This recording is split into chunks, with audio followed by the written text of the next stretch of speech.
दोस्तों, हर आने वाला नया दिन एक नया एक्सपीरियंस लेकर आता है और बहुत सारी यादें अपने पीछे छोड़ जाता है। उसमें से कुछ अच्छी होती हैं, कुछ बुरी, कुछ हैप्पी, कुछ sad.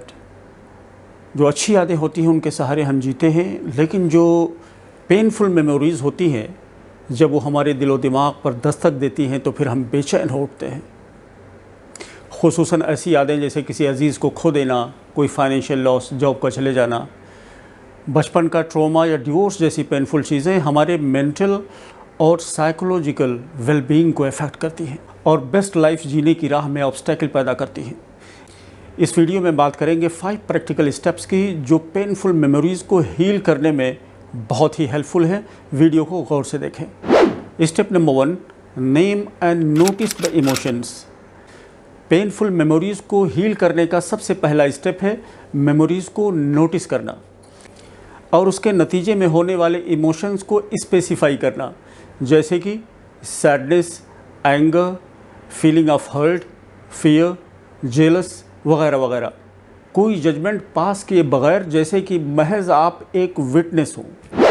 Step number 2, pause and observe. दूसरा स्टेप है पॉज लेना और इसका सबसे बेहतरीन तरीका है डीप ब्रीदिंग। किसी भी इमीडिएट इमोशन रिस्पॉन्स को अवॉइड करना। अब वो इमोशंस जैसे भी हों उनको एज इट इज़ ऑब्जर्व करना है, उनके साथ किसी गहराई में नहीं जाना है और ना ही मन में कोई सवाल जवाब करना है। इस कॉन्टेक्स्ट में एक बहुत ही अहम बात बता दूं कि थॉट्स और थिंकिंग दोनों में बहुत बड़ा फ़र्क है दोस्तों। थॉट्स के ऊपर हमारा कोई कंट्रोल नहीं, ये हज़ारों की तादाद में रोज़ाना आते और जाते हैं, जैसे कि सांस आती और जाती है। सांस के ऊपर हमारा कोई कंट्रोल नहीं, राइट। लेकिन थिंकिंग जो है इसके ऊपर हमारा पूरा कंट्रोल है। वो कैसे? कि वो थॉट्स जो हमारे दिमाग में आती हैं, जब हम उसके साथ छेड़खानी करते हैं, सवाल जवाब करना शुरू कर देते हैं, उसकी गहराई में जाते हैं, तो यही थॉट्स थिंकिंग में चेंज हो जाते हैं। इस स्टेप में दरअसल यही रिक्वायर्ड है कि उन थॉट्स को थिंकिंग में कन्वर्ट ना होने दें, यानी उन थॉट्स को सिर्फ थॉट्स के लेवल पर रखें, उनके साथ छेड़खानी नहीं करें, उनके साथ गहराई में नहीं जाएं और सवाल जवाब नहीं करें। ऐसा करने में अगर आप कामयाब हो जाते हैं तो उन पेनफुल थॉट्स को अपने से डिटैच करने में कामयाब होंगे।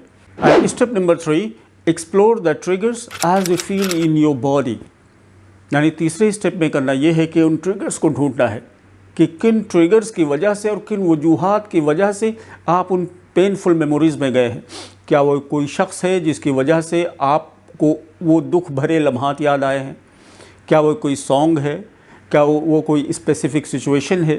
फिर ये नोटिस करें कि उन पेनफुल मेमोरीज़ के आने के बाद आप अपनी बॉडी में कैसा फील कर रहे हैं। क्या टेम्परेचर हाई हो जाता है, ब्लड प्रेशर बढ़ जाता है, मसल टेंशन हो जाती है, वगैरह वगैरह। अब फ्यूचर में ये करना है कि उन ट्रिगर्स को अवॉइड करना है, उन ट्रिगर्स के करीब नहीं जाना है जिसकी वजह से आप पेनफुल मेमोरीज़ में गए हैं। And step number 4, healing affirmations. इस स्टेप में अपने सबकॉन्शियस माइंड को कुछ पॉजिटिव इंस्ट्रक्शंस देने हैं, जैसे कि from now and out I am in full control. इसको आप आउट लाउड भी कह सकते हैं और मन ही मन में भी कह सकते हैं, multiple times. Number 5, seek professional help.